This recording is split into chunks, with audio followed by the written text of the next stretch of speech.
ನಮಸ್ಕಾರ ಸ್ನೇಹಿತರೆ, KSOU ಕ್ಲಾಸಸ್ಗೆ ಸ್ವಾಗತ. ಇವತ್ತು ನಾನು ದ್ವಿತೀಯ BA ಹಿಸ್ಟ್ರಿಯಲ್ಲಿರುವಂತಹ ಒಂದು ಇಂಪಾರ್ಟೆಂಟ್ ಟಾಪಿಕ್, ಅದರ ಬಗ್ಗೆ ಕ್ಲಾಸ್ ತಗೊಳ್ತಾ ಇದ್ದೇನೆ. ಸಿಂಪಲ್ ಟಾಪಿಕ್ ಆದ್ರೆ ಖಂಡಿತ ಅದು 5 ಮಾರ್ಕ್ಸ್ಗೆ ಬಂದೇ ಬರುವಂತ ಕ್ವಶನ್ಸ್ ಆಗಿರುತ್ತೆ. ಹಾಗಾಗಿ ಆ ಕ್ಲಾಸ್ ಅನ್ನ ನಾನು ಇವತ್ತು ತಗೊಳ್ತಾ ಇದ್ದೇನೆ. ಟಾಪಿಕ್ ಯಾವ್ದಪ್ಪ ಅಂತಂದ್ರೆ ಈಗಾಗಲೇ ಗೊತ್ತಾಗಿದೆ ನಿಮ್ಗೆ, ಪ್ಲಾಸಿ ಕದನ. ಪ್ಲಾಸಿ ಕದನ ಎನ್ನುವಂತಹದ್ದು ರಿಪೀಟೆಡ್ ಆಗಿ ಪ್ಲಾಸಿ ಕದನ, ಬಕ್ಸರ್ ಕದನ ಅಥವಾ ಪಾಣಿಪತ್ ಕದನ, ಇದೆಲ್ಲ ಏನಿದೆ ಇದರಲ್ಲಿ ಯಾವ್ದಾದ್ರು ಒಂದು ಕದನದ ಬಗ್ಗೆ ಖಂಡಿತ 5 ಮಾರ್ಕ್ಸ್ಗೆ ಬಂದೇ ಬರುತ್ತೆ. ಸೊ ಹಾಗಾಗಿ ಪ್ಲಾಸಿ ಕದನವನ್ನ ಸಿಂಪಲ್ ಆಗಿ ಒಂದು ಕ್ಲಾಸ್ ತಗೊಳ್ತೇನೆ ಇವತ್ತು. ಪ್ಲಾಸಿ ಕದನ ಅಂದ್ರೆ ಯುರೋಪಿನಲ್ಲಿ ಸಪ್ತವಾರ್ಷಿಕ ಯುದ್ಧ ಆರಂಭವಾಗುತ್ತಿದ್ದಂತೆ ಭಾರತದಲ್ಲಿ ಬ್ರಿಟಿಷರು ಮತ್ತೆ ಫ್ರೆಂಚರ ನಡುವೆ ಯುದ್ಧ ಆರಂಭವಾಗುತ್ತೆ. ಯುರೋಪಿನಲ್ಲಿ ಸಪ್ತವಾರ್ಷಿಕ ಯುದ್ಧ ಯಾವಾಗ ಶುರುವಾಗುತ್ತೆ ಅಂತಹ ಸಂದರ್ಭದಲ್ಲಿ ಭಾರತದಲ್ಲಿ ಬ್ರಿಟಿಷರು ಮತ್ತೆ ಫ್ರೆಂಚರ ನಡುವೆ ಯುದ್ಧ ಆರಂಭ ಆಗುತ್ತೆ. ಅದರ ಪರಿಣಾಮವಾಗಿ ಬ್ರಿಟಿಷರು ಬಂಗಾಳದಲ್ಲಿ ಫ್ರೆಂಚರ ಸೇನೆ ಚಂದ್ರನಾಗೋರ್ಗೆ ಮುತ್ತಿಗೆ ಹಾಕ್ತಾರೆ. ಅದರ ಪರಿಣಾಮವಾಗಿ ಬ್ರಿಟಿಷರು ಏನಿರ್ತಾರೆ ಫ್ರೆಂಚರ ಒಂದು ಪ್ರದೇಶವಾದ ಚಂದ್ರನಾಗೋರ್ ಎನ್ನುವಂತಹ ಪ್ರದೇಶಕ್ಕೆ ಮುತ್ತಿಗೆ ಹಾಕ್ತಾರೆ. ಸಪ್ತವಾರ್ಷಿಕ ಯುದ್ಧ ಆರಂಭವಾಗುವ ಸಂದರ್ಭದಲ್ಲಿ ಬ್ರಿಟಿಷರು ಮತ್ತೆ ಫ್ರೆಂಚರಿಗೆ ಯುದ್ಧ ಆರಂಭವಾಗ್ತಿದೆ. ಅದರ ಪರಿಣಾಮವಾಗಿ ಬ್ರಿಟಿಷರು ಬಂಗಾಳದಲ್ಲಿ ಫ್ರೆಂಚರ ಸೇನೆ ಚಂದ್ರನಾಗೋರ್ಗೆ ಮುತ್ತಿಗೆ ಹಾಕ್ತಾರೆ. ಆದರೆ ತನ್ನ ಒಪ್ಪಿಗೆ ಇಲ್ಲದೆ ತನ್ನ ರಾಜ್ಯದಲ್ಲಿ ಸೈನ್ಯ ನುಗ್ಗಿಸಿದ್ರಿಂದ ಕ್ರೋಧಗೊಂಡ ನವಾಬ ಏನಿರ್ತಾನೆ ಸಿರಾಜುದ್ದೌಲ ಬ್ರಿಟಿಷರ ವಿರುದ್ಧ ಯುದ್ಧ ಘೋಷಿಸ್ತಾನೆ. ಅಂದ್ರೆ ಅವನ ಒಪ್ಪಿಗೆ ಇಲ್ಲದೆ, ಅವನಿಗೆ ಗೊತ್ತಾಗದೆ, ಅವನಿಗೆ ಒಪ್ಪಿಗೆ ಇಲ್ಲದೆ ಅವನ ರಾಜ್ಯಕ್ಕೆ ಸೈನ್ಯವನ್ನ ಅವರು ನುಗ್ಗಿಸಿದ್ರಿಂದ ಸಿಟ್ಟುಗೊಳ್ತಾನೆ. ಅಲ್ಲಿನ ನವಾಬ ಏನಿರ್ತಾನೆ ಸಿರಾಜುದ್ದೌಲ ಏನಿರ್ತಾನೆ ಅವನಿಗೆ ಕೋಪಗೊಂಡು ಅವನು ಯುದ್ಧವನ್ನ ಘೋಷಿಸ್ತಾನೆ ಬ್ರಿಟಿಷರ ವಿರುದ್ಧ. ನವಾಬನ ರಾಜಧಾನಿ ಮರ್ಷಿದಾಬಾದ್ನಿಂದ 30 ಕಿಲೋಮೀಟರ್ ದೂರದಲ್ಲಿರುವ ಪ್ಲಾಸಿ ರಣರಂಗದಲ್ಲಿ ಎರಡು ಸೈನ್ಯಗಳು ಸಂಧಿಸಿದವು. ಅಂದ್ರೆ ಯುದ್ಧ ಎರಡು ಬ್ರಿಟಿಷರು ಏನಿರ್ತಾರೆ ಮತ್ತೆ ನವಾಬ ಸಿರಾಜುದ್ದೌಲ ಏನಿದ್ದಾನೆ ಅವನ ಸೈನ್ಯ ಮತ್ತೆ ಬ್ರಿಟಿಷರ ಸೈನ್ಯ ಎರಡು ಕೂಡ ಪ್ಲಾಸಿ ಎನ್ನುವಲ್ಲಿ ನವಾಬನ ರಾಜಧಾನಿಯಾದ ಮರ್ಷಿದಾಬಾದ್ನಿಂದ 30 ಕಿಲೋಮೀಟರ್ ದೂರದಲ್ಲಿರುವಂತಹ ಪ್ಲಾಸಿ ಎನ್ನುವಂತಹ ರಣರಂಗದಲ್ಲಿ ಎರಡು ಸೈನ್ಯಗಳು ಸಂಧಿಸುತ್ತವೆ. 1757ರ ಜುಲೈ 23ರಂದು ನಡೆದ ಈ ಯುದ್ಧ ಕೇವಲ ನಾಮಮಾತ್ರವಾಗಿತ್ತು. ಅಂದ್ರೆ 1757ರಲ್ಲಿ ಅವರು ಎರಡು ರಣರಂಗದಲ್ಲಿ ಬ್ರಿಟಿಷರ ಸೈನ್ಯ ಮತ್ತೆ ಸಿರಾಜುದ್ದೌಲನ ಸೈನ್ಯ ಎರಡು ಸಂಧಿಸ್ತವೆ ಪ್ಲಾಸಿ ಎನ್ನುವಂತಹ ಪ್ರದೇಶದಲ್ಲಿ. ಮತ್ತೆ ಆವಾಗ ನಡೆದ ಯುದ್ಧ ಏನಿದೆ ಅದು ಕೇವಲ ನಾಮಮಾತ್ರವಾಗಿರ್ತದೆ. ಅರ್ಧ ದಿನದಲ್ಲೇ ಈ ಯುದ್ಧ ಮುಕ್ತಾಯವಾಗುತ್ತೆ. ಕೇವಲ 29 ಬ್ರಿಟಿಷ್ ಸೈನಿಕರು, 500 ನವಾಬನ ಸೈನಿಕರು ಮರಣ ಹೊಂದ್ತಾರೆ. ಅಂದ್ರೆ ಎರಡು ಪಾರ್ಟಿ ಏನಿದ್ದಾರೆ, ನವಾಬನ ಪಾರ್ಟಿಯಿಂದ 500 ಜನ ಸೈನಿಕರು ಮರಣ ಹೊಂದಿದ್ರೆ 29 ಜನ ಬ್ರಿಟಿಷರ ಪಾರ್ಟಿಯಲ್ಲಿರುವ ಸೈನಿಕರು ಮರಣ ಹೊಂದ್ತಾರೆ. ಮತ್ತೆ ಈ ಯುದ್ಧ ಕೇವಲ ನಾಮಮಾತ್ರವಾಗಿರ್ತದೆ. ಯಾಕಂದ್ರೆ ಅದು ತುಂಬಾ ಹೊತ್ತು ನಡೆಯುವುದಿಲ್ಲ, ಅರ್ಧ ದಿನದಲ್ಲಿ ಯುದ್ಧ ಮುಕ್ತಾಯವಾಗುತ್ತೆ. ಮತ್ತೆ ಮೀರ್ ಜಾಫರ್ ಹಾಗೂ ರಾಯ್ ದುರ್ಲಭ್ ಯುದ್ಧ ಮಾಡ್ಲೇ ಇಲ್ಲ. ಅಂದ್ರೆ ನವಾಬನ ಕಡೆಯಲ್ಲಿರುವಂತಹ ಮೀರ್ ಜಾಫರ್ ಮತ್ತೆ ರಾಯ್ ದುರ್ಲಭ್ ಏನಿದ್ದಾರೆ ಅವರು ಯುದ್ಧವನ್ನೇ ಮಾಡುವುದಿಲ್ಲ. ಸೋತು ಜೀವ ಉಳಿಸಿಕೊಳ್ಳಲು ಪರಾರಿಯಾಗಲು ಪ್ರಯತ್ನಿಸ್ತಾರೆ. ಅಂದ್ರೆ ಅವರು ಜೀವ ಉಳಿಸ್ಕೊಳ್ಬೇಕು ಯುದ್ಧದಿಂದ ಅನ್ನುವ ಕಾರಣಕ್ಕೆ ಅವರು ಮೀರ್ ಜಾಫರ್ ಮತ್ತೆ ರಾಯ್ ದುರ್ಲಭ್ ಏನಿದ್ದಾರೆ ಯುದ್ಧದಲ್ಲಿ ಸಹಾಯ ಮಾಡುವುದಿಲ್ಲ, ಅವರು ಪರಾರಿಯಾಗ್ಲಿಕ್ಕೆ ಪ್ರಯತ್ನಿಸ್ತಾರೆ. ಮತ್ತೆ ಬ್ರಿಟಿಷರ ಸೈನ್ಯ ಸಿರಾಜುದ್ದೌಲನನ್ನ ಕೊಂದು ಹಾಕ್ತಾರೆ, ಸಾಯಿಸ್ತಾರೆ. ಹೀಗೆ ಪ್ಲಾಸಿ ಕದನ ಮೋಸ ಮತ್ತೆ ಒಳಸಂಚಿನಿಂದ ಬ್ರಿಟಿಷರಿಗೆ ವಿಜಯವನ್ನ ತಂದು ಕೊಡುತ್ತದೆ. ಅಂದ್ರೆ ಮೀರ್ ಜಾಫರ್ ನವಾಬನಾದ ಮೀರ್ ಜಾಫರ್ ಕೂಡ ಅವರಿಗೆ ಸಹಾಯ ಮಾಡ್ಲಿಲ್ಲ, ಸಿರಾಜುದ್ದೌಲನ ಸೇನೆಗೆ ಸಹಾಯ ಮಾಡ್ಲಿಲ್ಲ. ಮತ್ತೆ ರಾಯ್ ದುರ್ಲಭ್ ಎನ್ನುವರು ಕೂಡ ಯುದ್ಧ ಮಾಡ್ಲಿಕ್ಕೆ ಹೋಗುದಿಲ್ಲ ಯುದ್ಧದಲ್ಲಿ. ಹಾಗಾಗಿ ಅವರು ಜೀವ ಉಳಿಸ್ಕೊಳ್ಳಿಕ್ಕೆ ಪರಾರಿಯಾಗ್ತಾರೆ.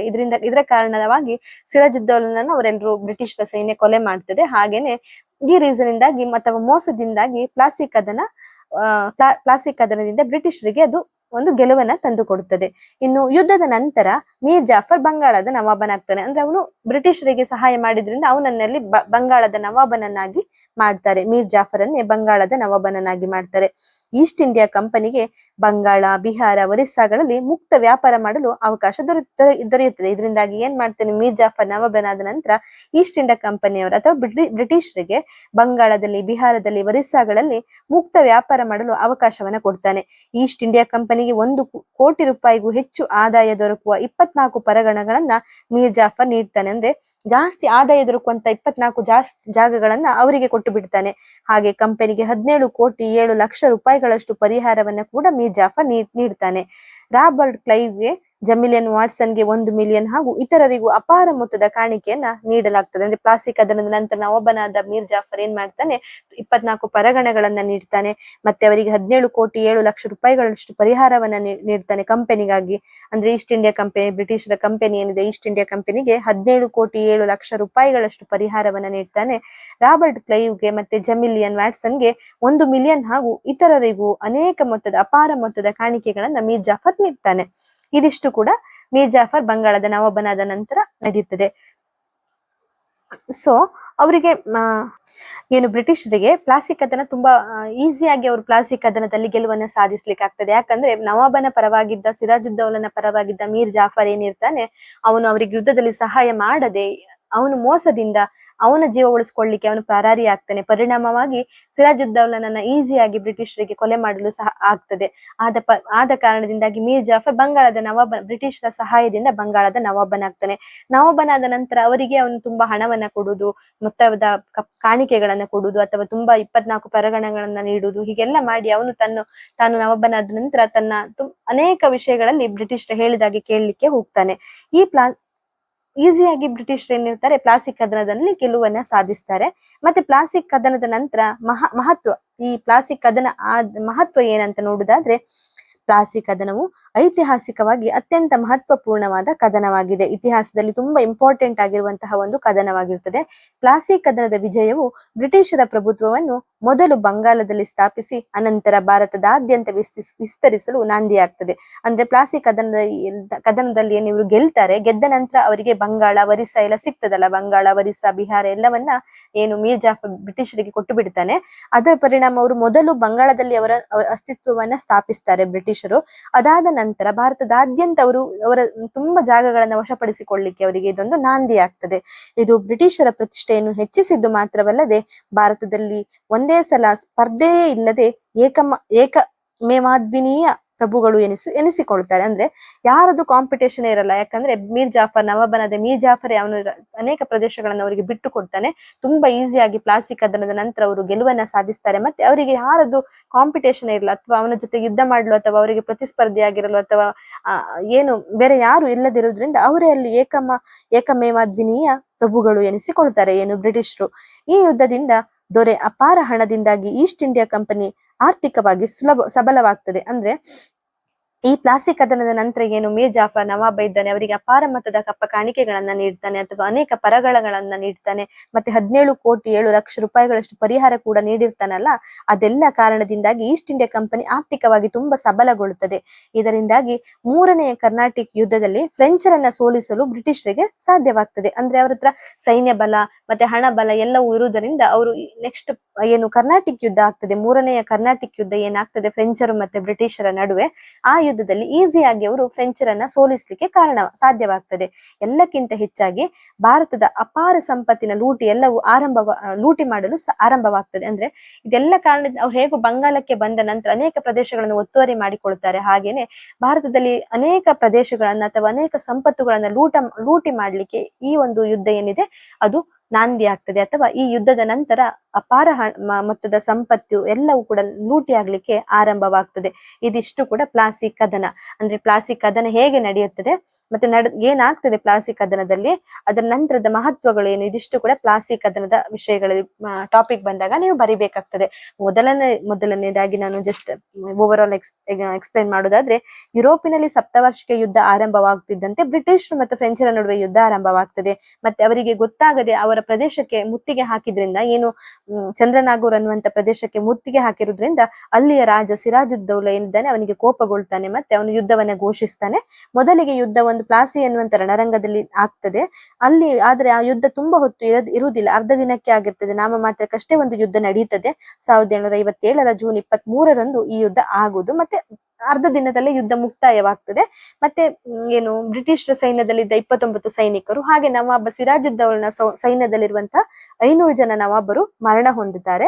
ಮತ್ತೆ ಮೀರ್ ಕಾಸಿಂ ಮತ್ತೆ ರಾಯ್ ದುರ್ಲಭ್ ಏನಿರ್ತಾರೆ, ನವಾಬನ ಪಡೆಗಳಲ್ಲಿರುವಂತಹ ಮೀರ್ ಜಾಫರ್ ಮತ್ತೆ ರಾಯ್ ದುರ್ಲಭ್ ಮೋಸ ಮಾಡಿ ಅವರ ಜೀವ ಉಳಿಸ್ಕೊಳ್ಳಿಕ್ಕೆ ಓಡಿ ಹೋಗ್ತಾರೆ. ಮತ್ತೆ ಅವರು ರಾಜನಾದ ನವಾಬನಾದ ಸಿರಾಜುದ್ದೌಲನಿಗೆ ಸಹಾಯ ಮಾಡುವುದೇ ಇಲ್ಲ. ಈ ಕಾರಣದಿಂದಾಗಿ ಈಸಿಯಾಗಿ ಬ್ರಿಟಿಷರ ಸೈನ್ಯ ಸಿರಾಜುದ್ದೌಲನನ್ನ ಸೋಲಿಸಿ ಅವನನ್ನ ಕೊಂದು ಹಾಕ್ತಾರೆ. ಪ್ಲಾಸಿ ಕದನ ಮೋಸ ಮತ್ತೆ ಒಳ ಸಂಚಿನಿಂದ ಬ್ರಿಟಿಷರಿಗೆ ವಿಜಯವನ್ನ ತಂದು ಕೊಡ್ತದೆ. ಈ ಯುದ್ಧದ ನಂತರ ಏನಾಗ್ತಾರೆ, ಬ್ರಿಟಿಷ್ ಸೈನ್ಯರು ಮೀರ್ ಜಾಫರ್ಗೆ ಬಂಗಾಳದ ನವಾಬನನ್ನಾಗಿ ಘೋಷಿಸ್ತಾರೆ. ಬಂಗಾಳದ ನವಾಬನಾದ ನಂತರ ಅವನು ಕಂಪನಿಗೆ ಏನು ಈಸ್ಟ್ ಇಂಡಿಯಾ ಕಂಪನಿಯವರಿಗೆ ಏನಿದ್ದಾರೆ ಅವರಿಗೆ ಬಂಗಾಳ, ಬಿಹಾರ, ಒರಿಸ್ಸಾ ಎಲ್ಲ ರಾಜ್ಯಗಳಲ್ಲಿ ಮುಕ್ತವಾಗಿ ಅವರಿಗೆ ವ್ಯಾಪಾರ ಮಾಡ್ಲಿಕ್ಕೆ ಜಾಗವನ್ನು ಕಲ್ಪಿಸಿಕೊಡ್ತಾನೆ. ಅಥವಾ ತುಂಬಾ ಮುಕ್ತವಾಗಿ ಎಲ್ಲಿ ಬೇಕಾದ್ರೂ ಅವರು ವ್ಯಾಪಾರ ಮಾಡಬಹುದು ಎನ್ನುವಂತಹ ವಿಷಯವನ್ನ ಅವರಿಗೆ ಅವಕಾಶವನ್ನು ಅವರಿಗೆ ಕೊಡ್ತಾನೆ. ಈಸ್ಟ್ ಇಂಡಿಯಾ ಕಂಪನಿಗೆ ಕೋಟಿ ರೂಪಾಯಿಗೂ ಹೆಚ್ಚು ಆದಾಯ ದೊರಕುವ 24 ಪರಗಣಗಳನ್ನ ಮೀರ್ ಜಾಫರ್ ನೀಡ್ತಾನೆ. ಹಾಗೆ ಕಂಪನಿಗೆ 17,7,00,000 ಕೂಡ ಪರಿಹಾರವನ್ನ ನೀಡ್ತಾನೆ. ಮತ್ತೆ ರಾಬರ್ಟ್ ಕ್ಲೈವ್ ಜಮಿಲಿಯನ್ ವಾಟ್ಸನ್ಗೆ 1 ಮಿಲಿಯನ್ ಹಾಗೂ ಇತರರಿಗೆಲ್ಲರಿಗೂ ಕೂಡ ಕಾಣಿಕೆಗಳನ್ನೆಲ್ಲ ಕೊಡ್ತಾನೆ. ಇದು ಕೂಡ ಯುದ್ಧದ ನಂತರ ಅವನಿಗೆ ಮೀರ್ ಜಾಫರ್ ಇಷ್ಟು ಕೂಡ ಈಸ್ಟ್ ಇಂಡಿಯಾ ಕಂಪನಿಯವರಿಗಾಗಿ ಮಾಡ್ತಾನೆ. ನಂತರ ಈ ಎಲ್ಲ ಯುದ್ಧದಿಂದಾಗಿ ಈ ಪ್ಲಾಸಿ ಕದನದ ಯುದ್ಧದ ಮಹತ್ವ ಏನಾಗ್ತದೆ ಅಂದ್ರೆ ಭಾರತವನ್ನ ಅವರು ಇಂಚಿಂಚಾಗಿ ವಶಪಡಿಸಿಕೊಳ್ಳಿಕ್ಕೆ ಸಾಧ್ಯವಾಗ್ತದೆ. ಅಂದ್ರೆ ಮೊದಲು ಅವರು ಬಂಗಾಳದಲ್ಲಿ ಅಸ್ತಿತ್ವವನ್ನ ಸ್ಥಾಪಿಸಿ ಮತ್ತೆಲ್ಲ ಹತ್ತಿರ ಸುತ್ತಮುತ್ತಲಿರುವ ಪ್ರದೇಶಗಳನ್ನು ಒತ್ತುವರಿ ಮಾಡಿಕೊಂಡು ಭಾರತದಲ್ಲಿ ಬ್ರಿಟಿಷರು ತಮ್ಮ ಆಧಿಪತ್ಯವನ್ನ ಸ್ಥಾಪಿಸಲಿಕ್ಕೆ ಈ ಪ್ಲಾಸಿ ಕದನ ಎನ್ನುವಂತಹದ್ದು ಒಂದು ನಾಂದಿ ಆಗ್ತದೆ. ಇದು ಬ್ರಿಟಿಷರ ಪ್ರತಿಷ್ಠೆಯನ್ನ ಹೆಚ್ಚಿಸಿದ್ದು ಮಾತ್ರವಲ್ಲದೆ ಭಾರತದಲ್ಲಿ ಅವರೇ ಏಕಮೇವಾಧಿಪತ್ವ ಅಂದ್ರೆ ಅವರಿಗೆ ಯಾರು ಹೇಳುವವರು ಕೇಳುವವರು ಯಾರು ಇಲ್ಲ, ಅಥವಾ ಅವರ ಜೊತೆಗೆ ಕಾಂಪಿಟೇಷನ್ ಮಾಡ್ಲಿಕ್ಕೆ ಕೂಡ ಯಾರು ಇರುವುದಿಲ್ಲ. ಯಾವ ಒಂದು ಕಾಂಪಿಟೇಷನ್ ಇಲ್ಲದೇನೆ ಅವರು ಯುದ್ಧವನ್ನ ಗೆಲ್ತಾರೆ ಅಥವಾ ಅವರೇ ದೊಡ್ಡ ಪ್ರಭುಗಳು ಎನಿಸಿಕೊಳ್ತಾರೆ. ಮತ್ತೆ ಅನೇಕ ಈ ಯುದ್ಧದಿಂದ ಅಪಾರ ಹಣ ಈಸ್ಟ್ ಇಂಡಿಯಾ ಕಂಪನಿಗೆ ಬರ್ತದೆ. ಮತ್ತೆ ಅವರಿಗೆ ಹಣ ಬಲ ಸೈನ್ಯ ಬಲ ಎಲ್ಲವೂ ಇರುವುದರಿಂದ ಫ್ರೆಂಚರ ನಡುವೆ 3ನೇ ಕರ್ನಾಟಿಕ್ ಯುದ್ಧ ಏನ್ ನಡೀತದೆ ಅಲ್ಲಿ ಕೂಡ ಫ್ರೆಂಚರ ವಿರುದ್ಧ ಅವರು ಈಸಿಯಾಗಿ ಗೆಲ್ಲಿಕ್ಕೆ ಸಹಾಯವಾಗ್ತದೆ. ಎಲ್ಲದಕ್ಕಿಂತ ಹೆಚ್ಚಾಗಿ ಭಾರತದಲ್ಲಿರುವ ಅಪಾರ ಸಂಪತ್ತಿನ ಲೂಟಿ ಆರಂಭವಾಗ್ಲಿಕ್ಕೆ ಶುರುವಾಗ್ತದೆ. ಇದಿಷ್ಟು ಕೂಡ ನೀವು ಪ್ಲಾಸಿ ಕದನದ ಮಹತ್ವ ಅಂತ ಅಂದ್ಕೊಂಡು ಬರ್ದು ಹೆಡ್ಲೈನ್ ಹಾಕಿ ಬರ್ದು ನೀವು ಪಾಯಿಂಟ್ ವೈಸ್ ಆಗಿ ಬರಿಬೇಕಾಗ್ತದೆ. ಈಗ ಏನಿಷ್ಟು ಪಾಯಿಂಟ್ ಹೇಳಿದ್ದೇನೆ, ಅತ್ಯಂತ ಮಹತ್ವಪೂರ್ಣವಾದ ಕದನ ಆಗಿದೆ, ವಿಜಯ ಬ್ರಿಟಿಷರಲ್ಲಿ ಬಂಗಾಳದಲ್ಲಿ ಮೊದಲು ಏನು ಅಸ್ತಿತ್ವವನ್ನ ಸ್ಥಾಪಿಸಿ ಭಾರತದಾದ್ಯಂತ ಅವರ ಜಾಗಗಳನ್ನ ವಿಸ್ತರಿಸಲು ಸಾಧ್ಯವಾಗ್ತದೆ. ಹೀಗೆ ಇವೆಲ್ಲವನ್ನು ಕೂಡ ನೀವು ಪಾಯಿಂಟ್ ವೈಸ್ ಆಗಿ ಬರೀರಿ. ಮೊದಲು ಬ್ರಿಟಿಷ್ ಯುದ್ಧ ಯಾಕೆ ಸ್ಟಾರ್ಟ್ ಆಯ್ತು, ಅಂದ್ರೆ ಅಲ್ಲಿ ಸಪ್ತವಾರ್ಷಿಕ ಯುರೋಪಿನಲ್ಲಿರುವ ನಡೆದ ಸಪ್ತವಾರ್ಷಿಕ ಯುದ್ಧ ಆರಂಭವಾಗ್ತಿದ್ದಂತೆ ಇಲ್ಲಿ ಬ್ರಿಟಿಷರು ಮತ್ತೆ ಫ್ರೆಂಚರ ನಡುವೆ ಯುದ್ಧ ಆರಂಭವಾಗ್ಲಿಕ್ಕೆ ಸ್ಟಾರ್ಟ್ ಆಗ್ತದೆ. ಇದೆಲ್ಲ ಸ್ವಲ್ಪ ಮೊದಲು ಬರಿಬೇಕು.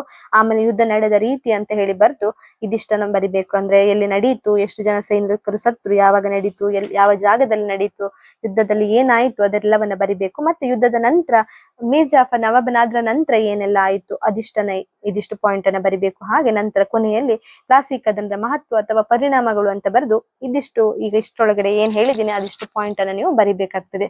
ಸೊ 5 ಮಾರ್ಕ್ಸ್ಗೆ ಖಂಡಿತ ಬರುವಂತ ಕ್ವಶನ್ಸ್ ಇದಾದ್ರಿಂದ ದಯವಿಟ್ಟು ಈ ವಿಡಿಯೋವನ್ನ ನೀವು ಸ್ಕಿಪ್ ಮಾಡದೆ ಕಂಪ್ಲೀಟ್ ಆಗಿ ನೋಡಿ. ಹಾಗೆ ನಾನು ಹೇಳಿದ್ದು ವಿಡಿಯೋನ ನೀವು ಪಾಯಿಂಟ್ ವೈಸ್ ಆಗಿ ಬರ್ಕೊಂಡು ಕೂಡ ನೀವು ಓದಬಹುದು. ತುಂಬಾ ಇಂಪಾರ್ಟೆಂಟ್ ಆದ ಕ್ವಶನ್ಸ್ ಆಗಿರುತ್ತೆ ಇದೊಂದು. ಖಂಡಿತ ಇದನ್ನ ಸ್ಕಿಪ್ ಮಾಡದೆ ಈ ವಿಡಿಯೋವನ್ನ ನೋಡಿ. ಹಾಗೇನೆ ಈ ವಿಡಿಯೋದಲ್ಲಿ ನಿಮ್ಗೆ ಏನಾದ್ರೂ ಅಭಿಪ್ರಾಯಗಳಿದ್ದಲ್ಲಿ ದಯವಿಟ್ಟು ಕಮೆಂಟ್ ಮೂಲಕ ತಿಳಿಸಿ. ಮತ್ತೆ ಈ ನನ್ನ ಚಾನೆಲ್ ನಾನು ಯಾರೆಲ್ಲ ಸಬ್ಸ್ಕ್ರೈಬ್ ಮಾಡ್ಲಿಲ್ಲ ದಯವಿಟ್ಟು ಸಬ್ಸ್ಕ್ರೈಬ್ ಮಾಡ್ಕೊಂಡು ವಿಡಿಯೋವನ್ನ ಕಂಪ್ಲೀಟ್ ನೋಡಿ ಅಂತ ಹೇಳ್ಕೊಳ್ತೇನೆ. ಧನ್ಯವಾದಗಳು ಸ್ನೇಹಿತರೆ.